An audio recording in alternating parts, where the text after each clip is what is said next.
What's going on, everybody? My name is Blitzwinger, ladies and gentlemen, and welcome back to a brand new Lego video. And today we have Lego Marvel Studios recreated in Lego DC supervillains. This is a video that is inspired by the last video that I actually uploaded for the crazy announcement of a brand new wave of 12 very cool Disney Plus inspired, or Disney Plus Marvel inspired minifigures coming out from Lego later on this year. Somebody in the comment section of that video said, "Hey Blitz, I challenge you to go on ahead and recreate these in the Lego games, but then more specifically, to make it more of a challenge, recreate them in Lego DC supervillains." So challenge accepted. I've gone ahead and put together all 12 designs. I want to hear from you guys as to which one is your personal favorite. Let me know down in the comment section below. And honestly, if you think that one of them absolutely, positively, without a shadow of a doubt sucks,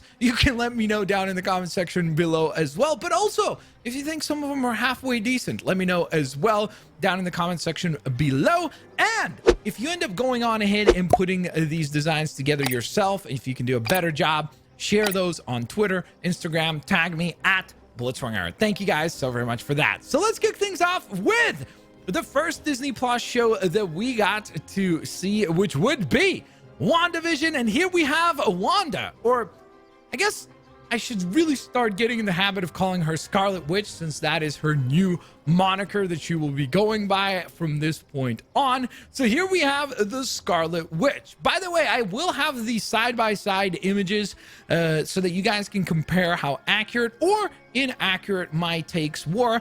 Overall, the most difficult element about this character was replicating the mask, or I don't even know if you would call it a mask. Maybe it's more of a hairdress. Whatever you would call that mask sort of crown thing that she wears, that was impossible to replicate in the game while also maintaining the right type of hairstyle. But other than that, I think I captured most of the elements that we see in the costume, in the minifigure, I should say, into this particular design. Next up, we move on to Vision, or I guess more specifically, I should actually clarify and say White Vision. So this minifigure looks awesome. I know that that's not particularly modest, but I don't care. I'm really happy with the way that this one turned out. Same thing goes, by the way, for the actual minifigure that Lego will be releasing. I think it looks really great too. The one thing that I do agree with a lot of you guys that pointed this out, and that is that the minifigure does seem to use a lot more like light grays and gray in general as a pretty dominant color, whereas in the show I feel like the costume was a lot more white than light gray. But since the challenge was to try to recreate the minifigure designs, I did want to go on ahead and stick closely to that. But we're not done with WandaVision. There's still one more character that we get in Lego form. That would be the one, the only Monica Rambeau. This one, honestly, at first when I saw the lineup of figures for this particular wave, I thought, okay, this one will be probably the easiest to recreate in the game, just because I think it's a pretty simple attire. But then when I started building it, I realized, well, the torso print is very unique, and then she has a really unique new hairstyle design that I have never seen in any other Lego figure. So I think that's brand new to Monica Rambeau, which is obviously awesome.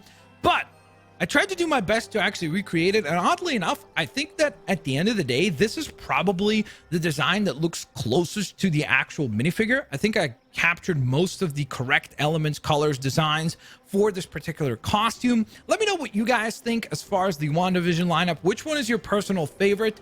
But let's move along to the next Disney Plus show that we got to enjoy, and that would be the Winter Soldier and Captain America, or Captain America and the Winter Soldier, formerly known as Falcon and the Winter Soldier. So here we have the latter part of that title, and that would be Bucky Barnes, aka Winter Soldier. Now, the actual minifigure does come along with the shield as well, but I felt like in order to make him look different and unique compared to Falcon, I wanted to go on ahead and stick to the other accessory that he'll come with, which is the knife item. So we have that. You have the Wakandan arm equipped. Aside from that, it's a pretty basic look. It's not that complicated of a costume to recreate. So this is actually one of the more accurate designs that we have here to showcase. But this next design is the exact opposite of that, because this is a very difficult design to recreate. Here's my take on the all-new Captain America. There's a lot of elements that are very difficult to recreate in Lego, or more specifically Lego DC supervillains, because you have to have a unique tech design for the wings. Obviously I can't do that, so to the best of our ability I use actually the Hawkman wings recolored kind of light gray so that they recreate that look as best as possible. I can't have print work on the shields of a Captain America logo, so we just basically go with a plain red design instead. But oddly enough, I feel like when I finished this design and I looked at it, I was like, you know what? It's still pretty close. Like, it's not a perfect recreation, obviously, but if I had to give this one a rating myself, I'd probably give it like a 6.5, maybe even a 7 out of 10 on a generous day, because I do think that if you look at this design, you will immediately think of the new Sam Wilson Captain America. Now, the most recent of the Disney Plus Marvel shows that we got to enjoy was, of course, the MCU's own Loki, or the TVA's own Loki, I should maybe say. This is the TVA attired Loki that will be coming as part of this upcoming Lego Marvel Studios minifigure design, or Lego minifigure wave. And I think that this looks really, really cool. I, again, did not manage to recreate all the colors to be correct, like the t-shirt or shirt, underdress shirt, the correct color. Same thing goes for the hairstyle. It's not perfectly accurate because, again, as far as I'm aware, I think Loki is actually going to be getting a brand new hairstyle, just like Monica Rambeau. So that is going to be something that will be unique to Loki. However, I'm still pretty stoked with the way that this one turned out. And by the way, if you guys want to see more designs of Loki, I actually did put together a Lego Loki design where you can see 12 epic character designs from the Loki show, all the different variants. He Who Remains. Go check that out. And speaking of Loki variants, here we have the one and only Sylvie, who will be getting a very interesting minifigure design look, because she will not actually be rocking the cape slash kind of almost poncho sort of attire that we saw her wear in the show. The minifigure design really does seem to lean more into the later part of the show. I don't want to spoil anything beyond that, so I'll just leave it at that. But here we have my recreation of the actual minifigure design of Sylvie, trying to recreate this particular variant, Loki variant, to the best of my ability, along with that recolored dagger that she has included as part of her minifigure blind bag. And next up, we move on to What If. Kicking things off is the What If Spider-Man design, also known as Zombie Hunter Spidey. This one was very difficult to recreate, again, just because Spider-Man is such a specific looking character. It's really, really difficult to go on ahead and replicate in a DC game where you don't have anything that looks exactly identical to the webbing design of Spider-Man. So I try to do my very best at capturing that look. I think from a really far away angle, it actually doesn't look all that bad. It's obvious when you start really paying attention to the details that you realize, well, this looks nothing, I should say, like Spider-Man, but I still try to do my very best to recreate that look. The next look from Marvel's What If will be that of T'Challa Star-Lord, or Star-Lord T'Challa, whichever way you would like to go on ahead and phrase it. This one was a really, really fun build, and actually I'm really glad how close I managed to get in terms of the minifigure design and translating it to Lego DC villains. Of course, the biggest element that was impossible to replicate was actually the facial print, like the facial hair, because of the design of, I guess, styling of facial hair that T'Challa Star-Lord has. I couldn't actually get it to even be remotely close. So the closest thing was basically a full beard, because he kind of like has the mustache part like shaved away, but then he has the rest of the beard. So it's very, very difficult to recreate, but I'm still glad that I managed to go on ahead and get as close as I did with the Star-Lord T'Challa design. And of course, you could maybe even attempt this one to be recreated with the helmet instead of the unmasked look. The next figure from Marvel's What If will be the Thanos Blades Gamora, looking very, very, very epic indeed.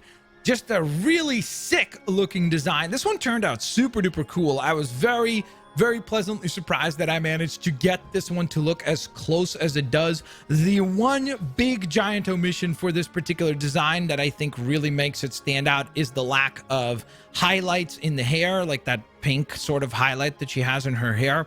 That's impossible to recreate within the limits of this game. But other than that, I genuinely think this one is very close to the counterpart that I was trying to rebuild. Next on the docket, we have Zombie Captain America from Marvel's What If. I did stick to that kind of light bluish skin tone that they went with. I did go on ahead and maintain the asymmetrical design of the entire look. And I think that overall, once again, working within the limits of this game, this turned out to be really awesome. Of course, on the actual minifigure design, he usually holds the shield on the other side. And I know you're probably wondering, why did you do the effect part?